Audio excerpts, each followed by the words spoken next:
Ассалаумағалейкум достар. Дала дастарханында бүгін табиғат аясында сиыр етінен стейк жасайтын боламыз. Қазақша атауы стейк. Біздің тұрақты көрермендеріміздің сұранысы бойынша, өтініші бойынша жасалған тағамдарымыздың рецебін, жасалу жолдарын көрсетсеңіздер, айтсаңыздар деген болатын. Біз бұдан былай осы дүниені ескереміз.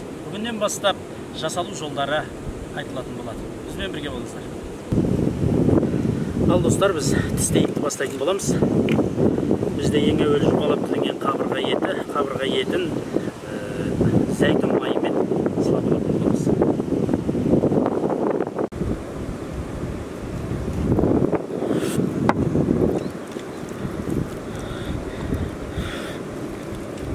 Екінші жағына да дәл осылай.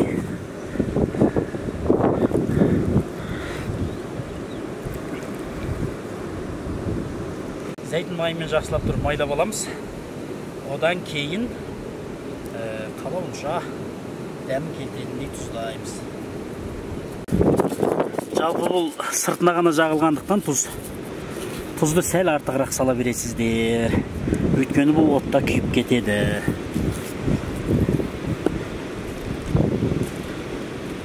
Дәл осындай екінші жағына да тұзды әдемілеп салатын боламыз.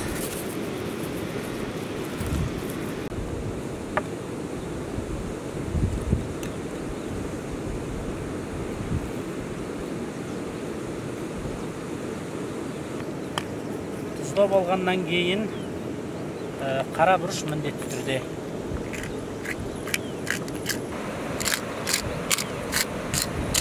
Негізі көпшілік жерде бұл стейктарды зәйтүн майы, тұз, осы қара бұрышпен жасай береді. Енді әркім өзінің қалауына қаратай тағы да қосымша қоспаларды қосуға болады. Бүгін менде етке арналған зира мен кориандр қоспасы. Етті жұмсартады бұл. Және өте әдемі дәм береді етке. Стейктің дәмдеуіштері, қоспалары дайын. Бұны енді жалпы маринаттап қоймайды. Аз ғана уақыт тұрса жеткілікті. Дайын стейкті 20 минутқа қойып қоятын боламыз.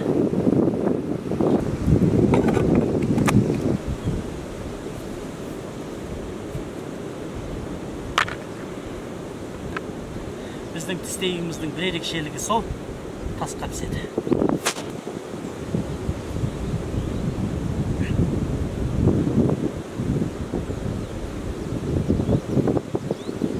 Анда жайпақ тас тауып аласыздар, тазалап тұрып жуасыз.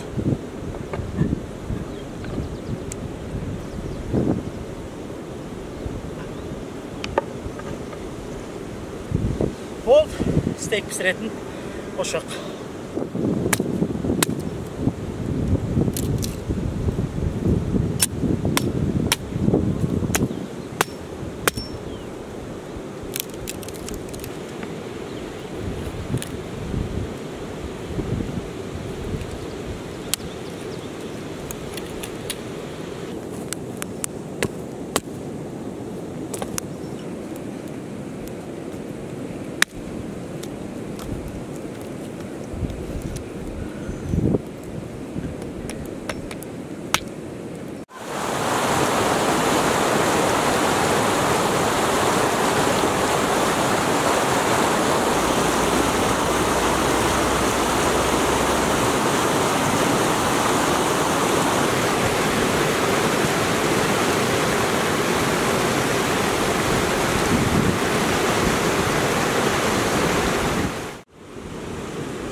Otumuz жақсылап жанып, тасымыз қызамында келше, жанына дайындап жүріп, десенімізді дайындай береміз.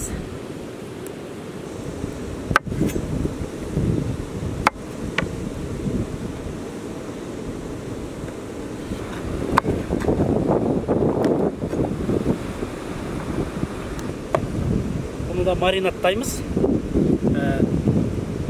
Мен мұна контейнердің ішіне шашылмас үшін көрсетіп істейін. Онда зәйтүн майын құямыз. Зәйтүн майы бізде отқа күйдірмей қақтап қалады. сондықтан естеріңізде болсын. Зәйтүн майымен жақсылап шылаймыз. Жалпына кейіп барлығын бірақ көрсетейін сіздерге.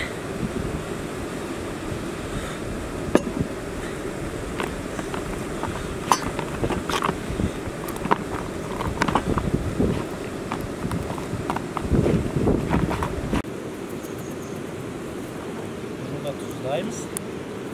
Burası steikin dәмімен бірге қыламыз.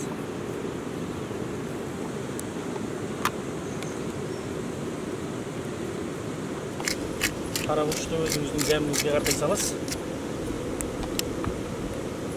Біреу ашын ұнатады, біреу ашын ұнатпайды.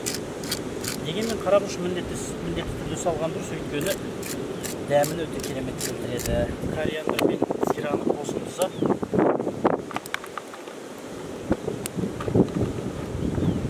паприка, бұл дәміне қарай саласыз.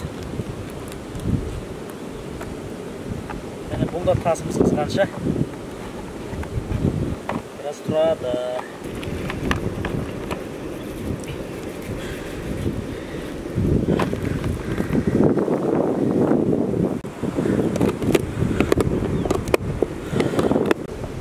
Және мынау бізде ірімшік, зәйтүн майы барлығына құйылып жатқан себебі қақтаған кезде отқа күймеу керек.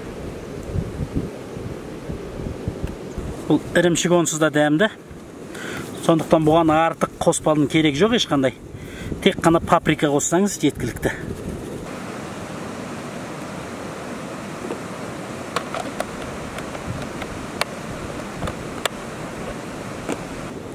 Және мынандай тамаша қозы құйрық, қазақша атауы саңырауқұлақ, шампиньондар. Оны да отқа қақтап жасауға болады.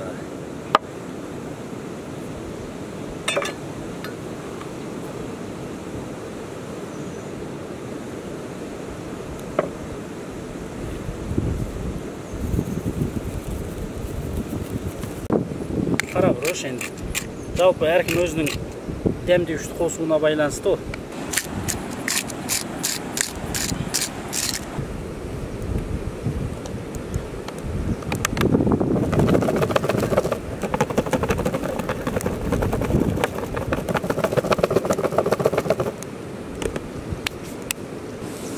Бізде қазір тас қызып дайын болып қалды.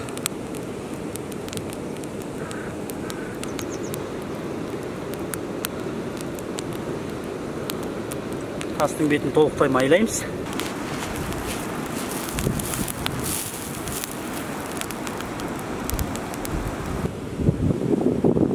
Біздің тасымыз өз дәрежесінде қызды. Енді пісіру ғана қалды. Кеттік, бастаймыз.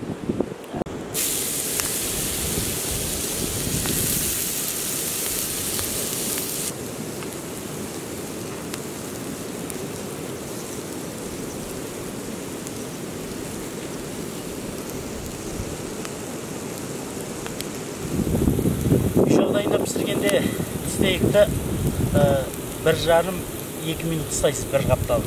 Екінші жағын дәл солай 1,5-2 минут ұстайсыз. Ал бізде далада болғаннан кейін, тастың үстінде болғаннан кейін біз сәл ұзағырақ ұстайтын боламыз.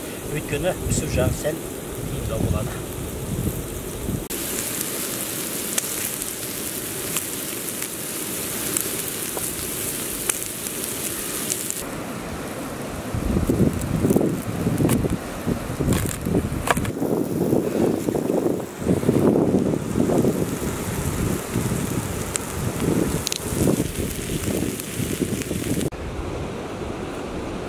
Негізі стейк пісіргенде бетіне көп жағдайда розмарин деген шөп қойып жатады.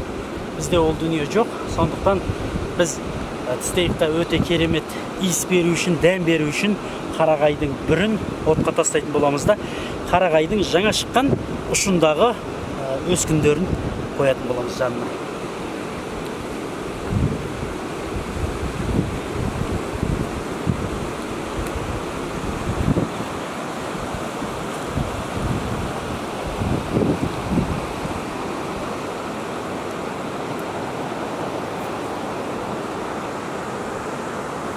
Ең ұшы биылғы өскен өскіндер. жаңадан өскендер. Және қарағайдың бүрін отқа тастаймыз мынандай. Оның иісі өте керемет.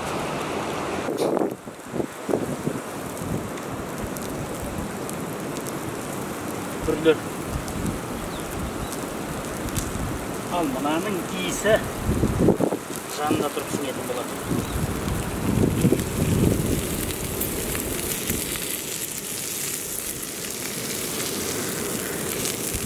Неге қараңыздар қандай тамаша, жаңа-жаңа пісіп жатыр. Бізде мына жел болып тұруына байланысты отымыз сәл әлсіз болып жүр.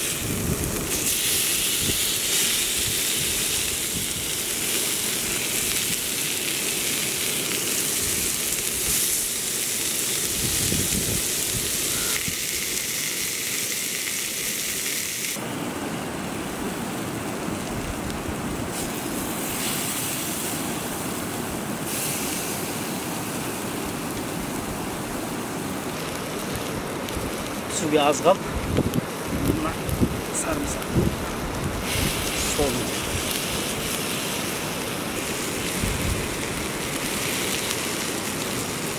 Лимонның соғын қосамыз.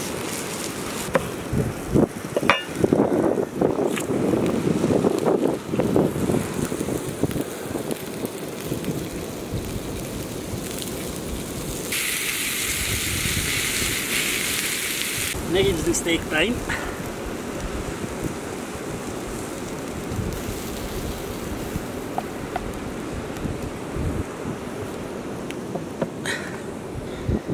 Тағы да лимон су кішкене.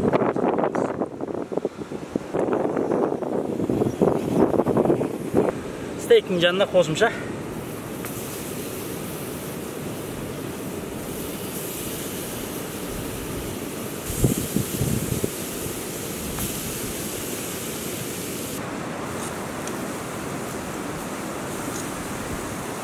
мынау қияр қызанақ өзіме ұнайды. Сондықтан кез келген тағамның қасында бұның артықшылығы жоқ.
Ал достар, біздің стейгіміз дайын.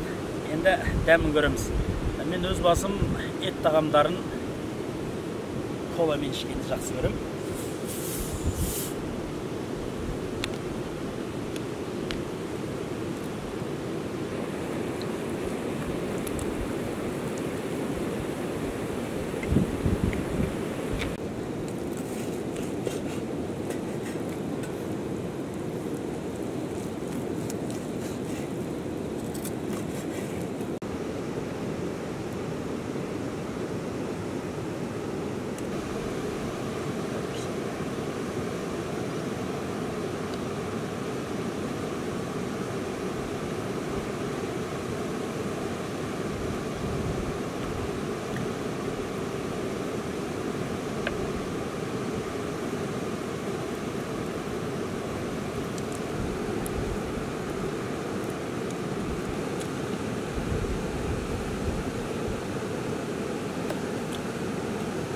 Кабачки отқа ақтап жеген өте керемет дәмді болады.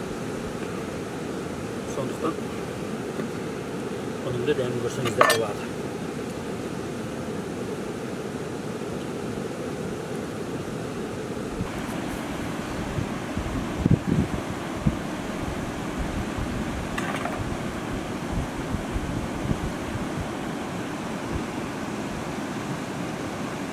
Құрметті достар, міне стейкті осылай жасайды. Біздің видео ұнаған болса, арнамызға тіркеліп, лайк басып пікір қалдыруды ұмытпаңыз. Ал егер арнамызға тіркелген болсаңыз, онда достарыңызбен бөлісуді есіңізден шығармаңыз. Бізбен бірге болыңыздар.